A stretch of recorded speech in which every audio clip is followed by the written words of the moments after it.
अस्सलामु अलैकुम वरहमतुल्लाहि वबरकातुहू। तो आज हम स्टार्ट करेंगे आपने 10th के मैथमेटिक्स को। जो हम इसमें स्टार्ट करेंगे वो हम इंट्रोडक्शन पढ़ेंगे आज एक्सरसाइज 1.2 की। तो हम स्टार्ट करते हैं इस चीज को जिसमें हमें क्या करना है, जिसमें हमें इर्रेशनैलिटी, ठीक है, इर्रेशनल नंबर्स को प्रूव करना है कि ये इर्रेशनल है। ठीक, तो उस चीज को करने के लिए, उस प्रूवमेंट को करने के लिए हमें क्या करना पड़ेगा, हमें पहले फॉर्म को समझना पड़ेगा। जिस तरीके से आपकी जो किताब है उसमें दिया गया है कि ये फॉर्म 1.2 है। तो हम क्या करेंगे, हम पहले इस फॉर्म को डिस्कस करते हैं। 1.2 ये फॉर्म क्या कहती है हमें ये कहती है कि अगर कोई, समझो बात को, ये फॉर्म क्या कहती है, अगर हमारे पास कोई प्राइम नंबर है, ठीक है, वो किसी नंबर के स्क्वायर को डिवाइड करती है तो वो उस नंबर को भी डिवाइड करेगी। बात समझ में आ रही है? फॉर एग्जांपल, अगर मैं यहाँ पे कहता हूँ, यहाँ पे p एक प्राइम नंबर है, ठीक है, ये किसी नंबर के स्क्वायर को डिवाइड करती है। फॉर एग्जांपल ये y के स्क्वायर को डिवाइड करती है, तो ये फॉर्म क्या कहती है कि ये p जो है ये y को भी डिवाइड कर लेगा। ठीक है, बात समझ में आई? तो मतलब अगर कोई नंबर हमारे पास होगा, वो किसी नंबर के स्क्वायर को डिवाइड करेगा तो वो उस नंबर को भी डिवाइड करेगा। जिस तरीके से अगर मैं कहता हूं, फॉर एग्जांपल हमारे पास नंबर है 3, तो 3 हमारे पास है क्या, 3 हमारे पास प्राइम नंबर है। अगर ये किसी नंबर के स्क्वायर को डिवाइड करता है, जिस तरीके से मैं मानता हूं, फॉर एग्जांपल ये 6 के स्क्वायर को डिवाइड करता है। जैसे 6 का स्क्वायर क्या है, 36, तो 3 जो है, 3 हमारे पास प्राइम नंबर है, ये 6 के स्क्वायर को डिवाइड करता है। तो इसका मतलब क्या हुआ कि थॉर्न की वजह से आप कह सकते हैं कि ये 3 जो है ये किसको डिवाइड करेगा, ये 6 को भी डिवाइड करेगा। बात समझ में आई? तो क्या हमने सीखा, अगर कोई प्राइम नंबर किसी नंबर के स्क्वायर को डिवाइड करता है तो वो उस नंबर को भी डिवाइड कर लेगा। अगर फॉर एग्जांपल मैंने कहा कि x एक प्राइम नंबर हमारे पास है, अगर ये किसी नंबर के स्क्वायर को डिवाइड करता है, x हमारे पास प्राइम नंबर है, ये किसी नंबर के स्क्वायर को डिवाइड करता है, जिस तरीके से मैंने कह दिया k स्क्वायर, ठीक है, तो ये उस k को भी डिवाइड कर देगा। तो ये हमारे पास क्या है, फॉर्म। बात समझ में आ रही है? तो ये फॉर्म 1.2 थी। अगर कोई फॉर्म स्पेलिंग वो छोड़ दो, स्पेलिंग की कोई गारंटी नहीं है। तो क्या कहा मैंने, अगर कोई नंबर किसी नंबर के स्क्वायर को डिवाइड करता है तो वो उस नंबर को भी डिवाइड करेगा, लेकिन नंबर क्या होना चाहिए, नंबर जो होना चाहिए, जो डिवाइड करता है वो प्राइम नंबर होना चाहिए। तो ये हमने पढ़ा। दूसरी बात की यहाँ पे फॉर्म की स्पेलिंग वो मुझे नहीं पता है, तो उससे खुद अरेंज कर लीजिएगा। तो आप लिख सकते हो, जैसे किताब में लिखा होगा, लेट पी बी ए प्राइम नंबर, ठीक है, तो if P divides a square then p also divides a। ठीक इस तरीके से। बात समझ में ये चीज आ गई आपको? अब इसी तरीके से आपको और एक बात याद रखनी है, इर्रेशनैलिटी को प्रूव करने के लिए आपको क्या याद रखना पड़ेगा, आपको याद रखना पड़ेगा ये चीज, को प्राइम नंबर्स। अब मुझे पता है कि बहुत सारे बच्चे ऐसे होंगे जिन्हें को प्राइम नंबर्स पता होगी, बहुत सारे ऐसे होंगे जिन्हें नहीं पता होगा।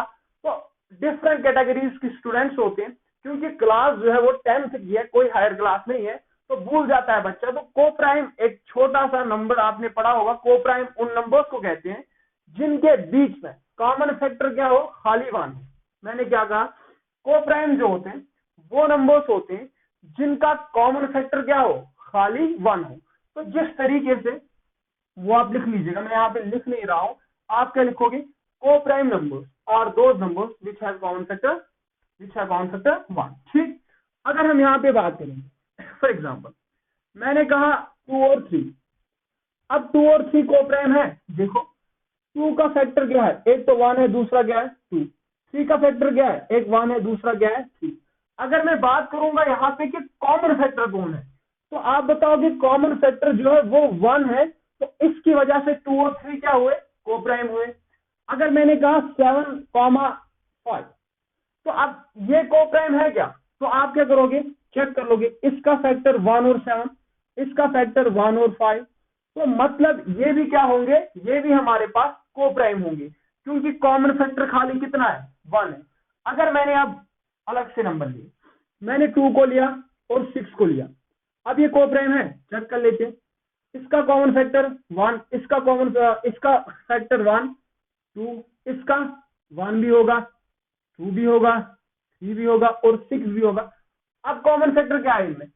एक तो 1 भी कॉमन फैक्टर आया, एक तो 2 भी कॉमन फैक्टर आया, मतलब ये हमारे पास को प्राइम नहीं होंगे। ठीक, तो ये वाला पेयर जो होगा को प्राइम नहीं होगा। आपने क्या समझा? को प्राइम नंबर्स वो नंबर्स होते हैं जिनका कॉमन फैक्टर खाली क्या हो? 1 हो। तो जिस तरीके से 2,3 को प्राइम, 7,5 को प्राइम।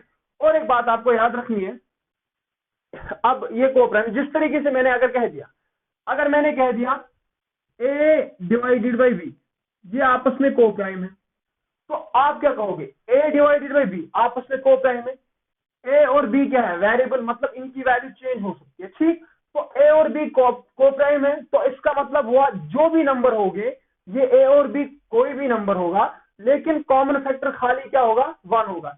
जैसे मैंने कहा, कभी हम कहते हैं कि एक्स डिवाइडेड बाई वाई, ये दो हमारे पास को प्राइम है, इसका मतलब होगा कि इनके बीच में जो कॉमन फैक्टर है वो खाली क्या होगा? 1 होगा। बात समझ में आई? तो ये हमने एक तो फॉर्म समझी और ये को प्राइम नंबर समझे।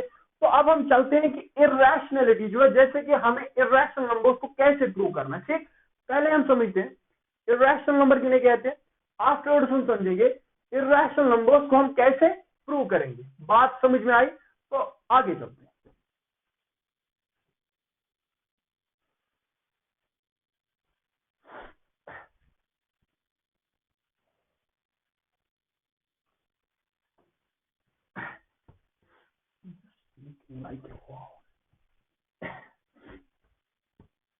तो चले आगे की तरफ। क्या मैंने यह बताया? अब हम समझते हैं पहले कि इर्रेशनल नंबर हम किन नंबर्स को कहते हैं। तो देखिए, अगर मैं इर्रेशनल नंबर्स की बात करूंगा ना, यहाँ पे इर्रेशनल, ठीक, इर्रेशनल नंबर आसान सा कंसेप्ट है। इर्रेशनल नंबर्स अगर मतलब आप सिंपल भाषा में समझेंगे, इर्रेशनल नंबर्स जो होते हैं वो नंबर्स होते हैं जो हम किसकी फॉर्म में नहीं लिख सकते। फॉर एग्जांपल मैं कहता हूं ए डिवाइडेड बाई बी की फॉर्म में, ए बाई बी की फॉर्म में नहीं लिख सकते हैं। और जहां पे बी जो होगा, ए और बी जो होंगे वो इंटीजर्स होंगे। क्या कहेंगे हम? इर्रेशनल नंबर्स कौन से नंबर्स होते हैं? Are those numbers which can't be written in the मैंने डेफिनेशन लिखी है, क्यों लिखनी है? In the form of a divided by b what a and b are integers, a and b are integers। देखिए, मैं आपको एक बात पहले समझा देता हूँ। देखिए, irrational numbers are those numbers which can't be written in the form of a divided by b। जो a by b की फॉर्म में हम नहीं लिख सकते उनको हम irrational numbers कहते हैं। जहां पे a और b होते क्या है? इंटीजर्स होते हैं। मैं अभी आपको बात समझा देता हूँ, क्योंकि दो चीजें होती है, एक फ्रैक्शन होती है और a divide by b form हम क्यों लिखते हैं। फ्रैक्शन और इसमें थोड़ी सी डिफरेंस होती है, ठीक, वो मैं आगे समझा दूंगा। ठीक है, लेकिन अगर हम सिंपल भाषा में समझे तो मैं आपको ये बताऊंगा, वो नंबर्स जिन नंबर्स के आप हिस्से नहीं कर सकते हो उनको हम कहते हैं इर्रेशनल नंबर्स। ठीक है, क्या आप मैंने कहा? वो नंबर्स जिनके आप हिस्से नहीं कर सकते हो उन्हें आप क्या कहोगे? उनको आप कहोगे इर्रेशनल नंबर्स, सिंपल भाषा में। अगर मैंने अब यहाँ पे कहा, अब एक बात याद रखना, जो ये इर्रेशनल नंबर्स होते हैं ना, I.R, ये इर्रेशनल नंबर्स जो हमारे पास होते हैं इनकी डेसिमल एक्सपेंशन होती है। जैसे कि मैंने कहा डेसिमल एक्सपेंशन मतलब मैंने कहा 2 डिवाइडेड बाई 7। ठीक, तो आप क्या करोगे? 7 डिवाइड बाई 2, तो आप इसे डिवाइड कर लोगे। 2 3 6 1 और यहाँ पे इससे छोटा सा यहाँ पे 0, ये पॉइंट 2 5 10। इस चीज को हम कहते हैं डेसिमल एक्सपेंशन। अब यहाँ पे जो डेसिमल एक्सपेंशन आई, ये तो टर्मिनेटिंग भी हो सकती है, ये तो नॉन टर्मिनेटिंग रिपीटिंग भी हो सकती है, ये नॉन टर्मिनेटिंग नॉन रिपीटिंग भी हो सकती है। मतलब टर्मिनेटिंग मतलब जैसे यहाँ पे खत्म हो चुकी है, अब इसके आगे नहीं जाएगी। जैसे कि आपने देखा होगा, आप क्या करते हो, आप 10 डिवाइडेड बाई 3 लिखते हो तो वहां पे आपके पास आता है 3.3333। वहां पे नॉन टर्मिनेटिंग नॉन रिपीटिंग होता है, मतलब ना तो टर्मिनेट होगा, ठीक है, ना तो टर्मिनेट होगा लेकिन रिपीट होगा, ठीक, उसे कहते हैं नॉन टर्मिनेटिंग बट रिपीटिंग। लेकिन कुछ डेसिमल एक्सपेंशन ऐसे होते हैं जो इरेशनल नंबर्स की होती है, वो क्या होती है, वो ना तो रिपीट होती है ना तो खत्म होती है। बात समझ में आ रही है? तो वो नंबर्स जिनकी डेसिमल एक्सपेंशन ना तो रिपीट होती है ना खत्म होती है, उन्हें हम कहते हैं इरेशनल नंबर्स। तो मैं क्या लिखूंगा, मैं लिखूंगा इसकी जो डेसिमल एक्सपेंशन डीई, मैं शॉर्ट फॉर्म लिख रहा हूं, मार्कर बचाने की कोशिश की जा रही है। तो इरेशनल नंबर्स जिनकी डेसिमल एक्सपेंशन क्या होगी, डेसिमल एक्सपेंशन क्या होगी, नॉन टर्मिनेटिंग और होगी नॉन रिपीटिंग, नॉन टर्मिनेटिंग भी होगी और नॉन रिपीटिंग भी होगी। बात समझ में आ रही है? जैसे मैंने कहा कि √2, इसकी डेसिमल एक्सपेंशन देखोगे कि नॉन टर्मिनेटिंग नॉन रिपीटिंग होती है, ना तो खत्म होती है ना रिपीट होती है। आपने देखा होगा 8th क्लास में जब हम अंडर रूट्स को फाइंड करते थे डिवीजन मेथड से, तो उस वक्त पे, ठीक। जैसे मैंने कहा √5 इरेशनल नंबर होता है, √2 इरेशनल नंबर होता है। जैसे मैंने कहा कि √7 इरेशनल नंबर होता है। क्यों इरेशनल नंबर होते हैं? इनकी decimal expansion non terminating non repeating होती है। तो जैसे अगर हम बात करें, मैंने कहा 0.55354678 9 डॉट डॉट डॉट, तो ना तो इसमें खत्म होता है ये नंबर और ना ही रिपीट होता है। तो इसका मतलब ये हुआ कि ये जो होगा, ये क्या हमारे पास होगा, ये हमारे पास इरेशनल नंबर्स होंगे। तो ये इरेशनल नंबर्स की बेसिक सी डेफिनेशन थी।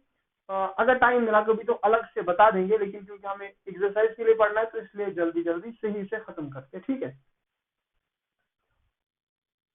2 मिनट में कभी टाइम है, अभी थोड़ा सा टाइम है, तो थोड़ा इरेशनल नंबर्स के बारे में थोड़ी सी और जानकारी लेते हैं। देखिए, समझो बात को।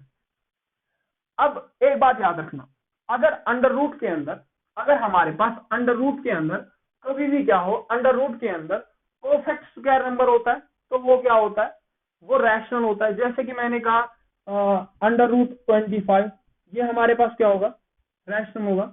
अगर मैंने कहा √7, ये नॉन परफेक्ट है तो ये इरेशनल होगा। बात समझ में आ रही है? तो रैशनल और इरेशनल की अगर हम थोड़ी सी बात समझे, इसके आगे भी हमें जाना होगा, ठीक। तो रैशनल और इरेशनल जो होते हैं, आपने रैशनल को पढ़ा होगा, इरेशनल जो यहाँ पे हम डिस्कस कर रहे हैं, अगर हम अब और एक नंबर्स देखें, वो नंबर्स कॉम्प्लेक्स नंबर्स आते हैं।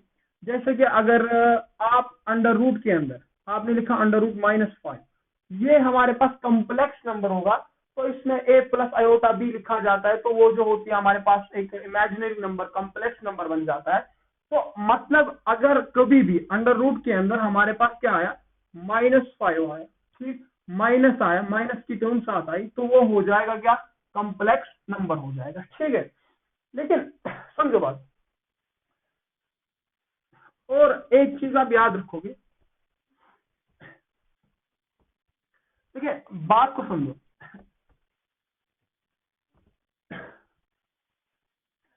अगर मैंने आपको कहा ना, समझो बात को, अगर हम कभी भी कहते हैं ना √36, हम कहते हैं कि इसका आंसर जो होगा, इसका आंसर +-6 होगा, ऐसा नहीं होता। इसका आंसर जो होगा खाली 6 होता है, ठीक है।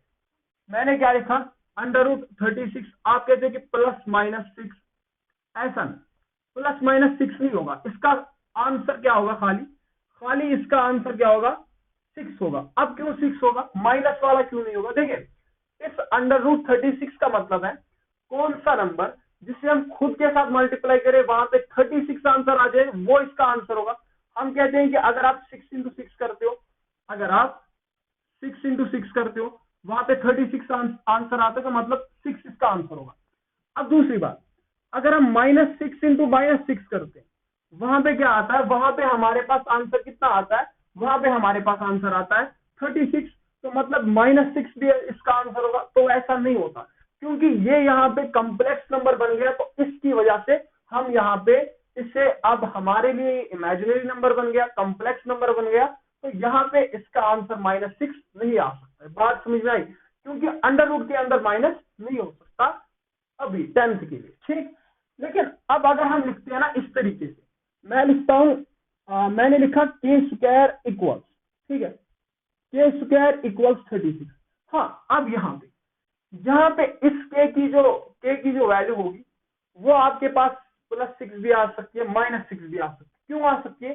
देखिए, के स्क्वायर को किसके बराबर लिखना है? 36 की। अगर आप 6 का स्क्वायर करते हो तो वो 36 आता है, तो मतलब इसका आंसर जो होगा वो 6 भी होगा। अगर आप -6 का स्क्वायर करते हो वो 36 होगा, तो मतलब इसका जो होगा वो -6 भी आंसर हो सकता है, ठीक है। तो मतलब इस चीज के लिए तो ये डिफाइन है, यहाँ पे प्लस भी आ सकता है, माइनस भी आ सकता है।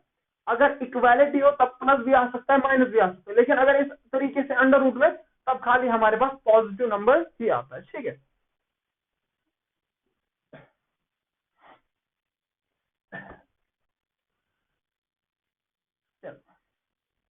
देखिए, हम अब इर्रेशनल नंबर को प्रूव करते हैं, इर्रेशनल नंबर को इर्रेशनल प्रूव करते हैं, ठीक है। अगर हम बात करें इस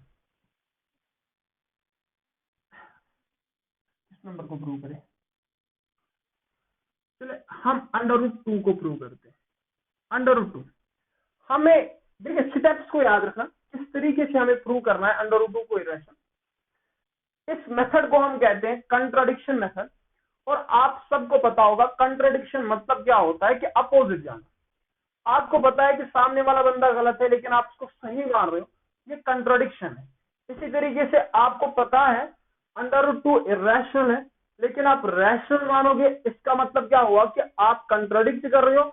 इसी चीज को हम कहते हैं कंट्राडिक्शन मेथड, ठीक है। बात समझ आई? तो मतलब अगर हमें कभी भी इर्रेशनल नंबर को इर्रेशनल प्रूव करना होगा तो हम क्या करेंगे, हम कंट्राडिक्शन मेथड का इस्तेमाल करते हैं।